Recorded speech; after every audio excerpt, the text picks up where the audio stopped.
Salut tout le monde, j'espère que vous allez bien, c'est Alan Nobal aka Alan Motivation et on se retrouve pour un nouvel épisode du Atmosphere Podcast. J'espère vraiment que vous allez bien, ça va de mon côté, ça va bien. Et vous savez, la semaine dernière, vous ne m'avez pas entendu, et peut-être même la semaine d'avant. Pourquoi? Parce que je me suis absenté des réseaux sociaux, et ce pour une raison bien précise, c'est parce que j'ai lancé justement notre site internet Atmosphere. Et c'est vraiment une très très très bonne nouvelle, c'est une vraie transition qui va amener beaucoup de belles choses. Donc je vous invite vraiment à suivre l'aventure, il y aura énormément de choses à découvrir. Peut-être que vous avez vu justement la vidéo de lancement sur Instagram. En tout cas, je vous invite à vous rendre sur le site internet atmosphere.fr. Je mettrai justement le lien en description de ce podcast. En tout cas, sur notre site internet, vous trouverez un espace en ligne sur lequel vous aurez justement des articles sur le développement personnel, sur le coaching, sur les neurosciences, également des outils et des stratégies que vous pourrez appliquer dans la vie de tous les jours pour atteindre des objectifs concrets. Vous aurez également des formations et aussi un coin histoire, d'accord, avec des vidéos historiques, notamment de la Guyane. Ça me tenait énormément à cœur, donc voilà, ce sera également une partie que vous pourrez retrouver. Vous retrouverez également le Atmosphere Coaching, qui est une approche du coaching bien à elle, et ce sera notre spécialité, mais vous verrez ça un peu plus tard, en attendant que ce soit bien développé. En tout cas, vous pourrez également retrouver le podcast, le Atmosphere Podcast, qui est bien évidemment sur le site, et également Diaspora Motivation, qui est une web série que j'ai créée exclusivement pour les jeunes de la diaspora antilo-guyanaise. Donc je vous invite vivement à aller découvrir ça sur notre site internet, à me faire des retours si vous en avez, de façon à ce qu'on puisse faire évoluer le site et que vous puissiez tout simplement participer à l'aventure avec nous. Donc aujourd'hui les amis, on va parler de difficultés. Je trouve que le sujet est bien tombé en plus, donc on va parler de difficultés et on va se demander, comment faire face à la difficulté. En tout cas, on va apporter des réponses à cette question, comment faire face à la difficulté, et puis pourquoi. Pourquoi faire face à la difficulté, pourquoi c'est important.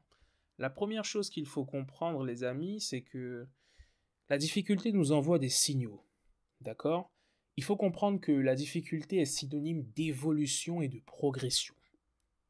C'est ce qu'il faut comprendre. Et c'est très important, vous allez comprendre pourquoi. Pourquoi? Donc, parce que comme je le disais, la difficulté nous envoie des signaux. Peut-être que tu t'es déjà retrouvé face à des difficultés dans ta vie, tu savais pas trop comment les surmonter, ça t'a un peu découragé, tu as eu envie d'abandonner, tu te sentais incapable, tu t'étais pas bien, tu vois, et tu t'es dit pourquoi je traverse ça, pourquoi je fais face à cette difficulté-là, c'est si dur à surmonter. Eh bien en fait, comme je le disais juste avant, la difficulté est synonyme d'évolution et de progression, et elle nous envoie des signaux. Mais qu'est-ce qu'elle nous dit, cette difficulté? La difficulté, en fait, elle va t'envoyer un signal la plupart du temps pour te dire que au moment où tu veux faire cette chose que tu veux faire, au moment où tu veux avancer dans cette étape de ta vie, eh bien, tu es dans l'incapacité de franchir cette étape, tu es dans l'incapacité d'accomplir ce que tu veux accomplir à ce moment précis, parce que tu auras besoin d'évoluer pour pouvoir accomplir cela. Et parce que même si tu as des capacités actuellement, elles ne sont plus suffisantes pour que tu puisses accomplir ce que tu veux accomplir. D'accord? Donc ce qui est important aussi, c'est de comprendre que tu peux ressentir un sentiment d'incapacité qui va peut-être être désagréable. Tu vois, tu vas te dire, oh, j'arrive pas à le faire. Et je vais te donner des exemples concrets juste après et tu vas comprendre ce que j'entends par les signaux justement de la difficulté. Mais justement, tu peux avoir ce sentiment d'incapacité qui va te donner envie de fuir, qui va te donner envie de laisser tomber parce que tu vas tellement te sentir incapable d'y arriver que tu vas dire ce n'est pas pour moi, je ne peux pas, je suis une ou je suis un incapable, etc. Parce que c'est désagréable. Mais ce qu'il faut comprendre, c'est que nous avons des capacités, mais c'est juste qu'au moment où tu veux accomplir ce que tu veux accomplir, tu n'as pas nécessairement les capacités nécessaires pour le faire. Ça veut dire qu'il va falloir qu'il y ait une upgrade, il va falloir qu'il y ait une mise à jour. Et ça, c'est très important. Donc, tu es capable. Il faut que tu le retiennes. Tu es capable de faire ces choses que tu veux faire. Tu es capable. D'accord? Maintenant, est-ce que c'est toi directement qui devras les faire? Tout dépend de ce que tu veux faire. Mais dans tous les cas, tu en as très probablement les capacités. D'accord? Donc maintenant qu'on sait que la difficulté nous envoie des signaux, c'est la première des choses à comprendre. D'accord? Parce que tant qu'on n'a pas compris que la difficulté nous envoie un signal d'évolution, eh bien, on va plutôt être dans une stratégie d'évitement par rapport à la difficulté au lieu d'aller vers cette difficulté. Donc, quand c'est difficile, en fait, il faut y aller. Prenons des exemples très concrets. Par exemple, dans le sport, tu sais, il n'y a pas très longtemps, j'ai battu mon record de gainage. Et si tu me suis sur Instagram en story, tu as pu voir que j'ai battu mon record de gainage. Je suis arrivé à 7 minutes de gainage. Je n'aurais jamais cru en être capable. Quand j'arrivais à 3 minutes, c'était mon record, eh bien, je trouvais ça difficile. Et pour moi, c'était même inconcevable, c'était impossible, en fait, tout simplement, de faire 7 minutes de gainage. Je me disais que j'y arriverais jamais. En fait, quand j'arrivais à 3 minutes et que je trouvais cela difficile, oui, c'est difficile. Mais ça ne voulait pas dire que c'était impossible. Ça voulait juste dire qu'il fallait que je m'entraîne, qu'il fallait que je continue de m'entraîner et que je repousse mes limites pour pouvoir y arriver. Parce que ça se joue beaucoup sur le mental, hein, dans le sport et surtout dans le gainage. Et en fait, comme je te dis, j'ai réussi à faire 7 minutes, mais je ne suis pas passé de 3 minutes à 7 minutes. Je suis passé de 3 minutes à 3 minutes 30, puis à 4 minutes. Je suis entraîné tous les 2 jours, puis le week-end, je me reposais. Tu vois, donc vraiment, j'allais de 30 secondes en 30 secondes. Et à chaque fois, eh bien, je faisais en sorte d'être dans les conditions physiques optimales pour y arriver. Tu vois ce que je veux dire? Donc, c'est là où on se rend compte qu'effectivement, il y a des ajustements à faire. Donc, dans l'exemple du sport et du gainage, il a fallu que je m'entraîne davantage, que je me repose correctement, que je fasse en sorte d'avoir les bons vêtements, puisque c'est vrai que quand j'avais un vêtement manche longue, eh bien effectivement je glissais, donc finalement je suis tombé, j'ai pas réussi. Donc il a fallu que je fasse des ajustements nécessaires et surtout qu'au niveau mental, je comprenne que j'étais capable de le faire en fait. D'accord? Que j'adapte des stratégies pour pouvoir arriver à ces 7 minutes-là. Donc est-ce que c'était impossible? Pas du tout. Par contre, je ne pouvais pas arriver à ces 7 minutes en restant à mes 2 minutes de gainage. Il fallait que je me challenge et que j'augmente petit à petit la charge de travail. Tu vois ce que je veux dire? Pour te donner un autre exemple, au niveau de l'informatique, quand il s'agit de taper au clavier, je vais prendre l'exemple de personnes qui peuvent avoir un certain âge déjà et qui ne sont pas forcément à l'aise lorsqu'il s'agit de taper au clavier. Il y a des personnes qui vont taper au clavier sans même regarder le clavier. C'est peut-être ton cas sur ordinateur. Il y a des personnes qui vont taper rapidement comme moi, mais qui vont quand même regarder. Et ça, je peux réussir à décoller les yeux du clavier, mais c'est vrai que j'ai tendance à regarder. Mais j'arrive à taper assez vite. Et il y a des personnes qui vont taper touche par touche, qui vont pas arriver à taper vite. Ça va leur demander tellement d'efforts pour réussir à faire ça. Elles vont se dire c'est difficile. Oh mon Dieu, c'est difficile. Moi je veux pas ça. Je veux pas faire, c'est difficile. Pourquoi? Parce qu'en fait, elles doivent tellement travailler, développer la compétence pour réussir à taper correctement sur le clavier qu'elles préfèrent ne pas le faire. Tu vois ce que je veux dire? Et en fait, ça veut juste dire que tu vas devoir travailler. Plus tu n'y arrives pas, plus tu vas devoir travailler. Plus c'est difficile pour toi, plus tu vas devoir travailler pour y arriver. Et ça va te demander peut-être du temps. Combien de temps? C'est ça qu'il faut réussir à évaluer. C'est pas forcément tangible au début. Tu vois ce que je veux dire? Et c'est ce qui peut aussi pousser les gens à finalement ne abandonner tout simplement. Mais je pense à des personnes âgées qui vont se dire moi non, je peux pas faire ça. Ah non, c'est trop dur. Mais en fait, où est le problème avec la difficulté? Ça veut tout simplement dire que tu dois travailler, que tu dois faire des ajustements, que tu dois taper un peu chaque jour. Pourquoi? Parce que il faut que tu crées des connexions neuronales et il faut que tu insères justement cette pratique du clavier, du tapage sur le clavier dans ton inconscient. Mais ça, on en parlera dans les détails euh, après ou une prochaine fois. C'est comme à l'école par rapport aux différentes matières que tu vas avoir. Tu vas te dire, ah mais c'est difficile. Oh, j'ai commencé la chimie, j'ai commencé l'SVT, j'ai commencé les maths. C'est super difficile, c'est trop compliqué. Tout est compliqué lorsqu'on ne sait pas faire en fait. Tout est toujours compliqué lorsqu'on ne sait pas faire. Ça veut dire qu'il faut apprendre à faire, tout simplement. Si c'est difficile, c'est que tu dois apprendre quelque chose pour rendre ces choses moins difficiles. C'est aussi simple que ça. Donc, quand tu apprends tes cours à l'école, quand tu apprends la chimie, quand tu prends le temps de t'entraîner, quand tu prends le temps de montrer à ton cerveau quelles sont les méthodes que tu dois utiliser pour y arriver, et bien d'un coup, tu te dis, ah ben en fait, c'est beaucoup moins difficile que ce que je pensais. J'arrive maintenant à faire ça les doigts dans le nez. Vraiment, mais c'est facile en fait. Et après, on a l'audace de dire, ah mais c'est facile en fait. Et là, quand on voit quelqu'un qui trouve ça difficile, on dit, mais t'es sérieux, c'est facile. Alors qu'avant, nous-mêmes, on le trouvait difficile. Est-ce que tu vois ce que je veux dire? Maintenant, ça s'applique à beaucoup de choses dans la vie, hein. Même quand tu as un projet, peu importe ce que tu veux faire, quand tu éprouves une difficulté, la difficulté t'envoie toujours un signal et ça veut dire qu'il y a un ajustement qui doit faire et qu'il va falloir que tu passes à un palier supérieur, que tu ajoutes une flèche à ton arc, de façon à ce que tu puisses faire face à cette difficulté en question. J'ai pris l'exemple aussi d'une langue étrangère, tu sais, si je te demande de parler, je sais pas, je te demande de parler arabe maintenant, de parler allemand, de parler chinois, tu vas peut-être me dire, bon, c'est difficile, j'arrive pas. C'est normal, pourquoi? Parce que tu ne t'es jamais entraîné probablement à parler ces langues-là. Parce que tu n'as pas travaillé sur ça. Tu vois ce que je veux dire? Et même quand tu commences à travailler, est-ce que tu le fais sérieusement? Est-ce que tu appliques toutes les techniques nécessaires pour pouvoir apprendre cette langue correctement? Donc la difficulté, elle va aussi nous mettre face à la réalité. Tu vois ce que je veux dire? Ça veut dire que la difficulté va à la fois nous dire qu'il y a un besoin d'évolution, mais elle va nous dire, il n'y a pas de chichi en fait. Il n'y a pas de je vais y arriver par un coup de baguette magique. La difficulté nous renvoie à la réalité. Elle nous renvoie à la réalité de notre incapacité au moment donné. D'accord? Ça veut dire que je pensais que j'en étais capable parce que j'ai été courir 2 fois et puis je me suis dit, oh allez, je vais faire un marathon. Au final, je me suis rendu compte que bah, j'ai galéré quoi. Je pensais qu'en allant courir au stade 2, 3 fois avant le cross du collège, eh bien j'aurais pu tout déchirer au cross du collège. Ça fonctionne pas comme ça. La difficulté nous rappelle qu'il y a des limites et que nos limites doivent être dépassées par des ajustements que nous devons faire en fait. D'accord? Donc, ce qu'il faut comprendre également, et je l'ai un peu dit avant, c'est que la difficulté n'est pas synonyme d'impossibilité. C'est pas parce que c'est difficile que c'est impossible. Si c'est difficile, c'est qu'il faut faire des ajustements pour y arriver, tout simplement.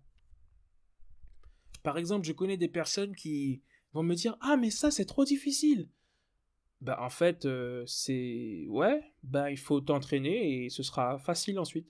Voilà, c'est aussi simple. Il faut que tu fasses l'ajustement, en fait, il faut créer des connexions neuronales de façon à ce que le cerveau puisse comprendre que ça, c'est un comportement d'intérêt et qu'il puisse, en fait, après, comment dire, vous envoyer les signaux rapidement. Et ça, c'est valable pour, justement, taper au clavier rapidement, pour, justement, conduire, pour apprendre à faire du vélo, en fait. C'est tout ça, en fait, ce sont des mécanismes qu'on doit aussi travailler souvent. Pourquoi? Pour que le cerveau puisse s'adapter et nous envoyer les signaux nécessaires pour que ce soit beaucoup plus facile sur le long terme. C'est comme pour parler une langue. Si on parle le français aussi avec autant de facilité, c'est parce qu'on a tellement créé de connexions neuronales par rapport à cette langue que finalement le cerveau, même inconsciemment, a inséré le français en nous. Vous voyez ce que je veux dire? Donc voilà. Et je me rappelle de ma mamie qui, au début, ma mamie maintenant, elle a un smartphone et tout. Elle est là en mode WhatsApp et tout. Elle m'envoie des audios et tout. Moi, je suis en mode, mais waouh! Et je me rappelle quand on lui a montré pour la première fois un smartphone, elle a dit, ah non, moi, je peux pas, c'est trop difficile, machin. Et tout de suite, ça a fait référence à quoi? On se sous-estime, on se sent pas capable. Et le problème, c'est quand ce sentiment d'incapacité atteint notre estime aussi, atteint notre confiance en nous. Parce que si tu as suffisamment confiance en toi, tu sais que tu peux apprendre, d'accord? Donc c'est ça en fait. Il faut faire attention à ce que ce sentiment d'incapacité ne se traduise pas non plus par un affaiblissement de notre confiance en soi. D'accord? C'est pour ça qu'il ne faut pas t'associer toi tant à l'incapacité en fait. Parce que tu as des capacités. Juste parce que ma mamie, avant d'avoir un smartphone, elle avait un portable à touche, etc. Ça veut dire qu'elle était capable d'avoir un portable.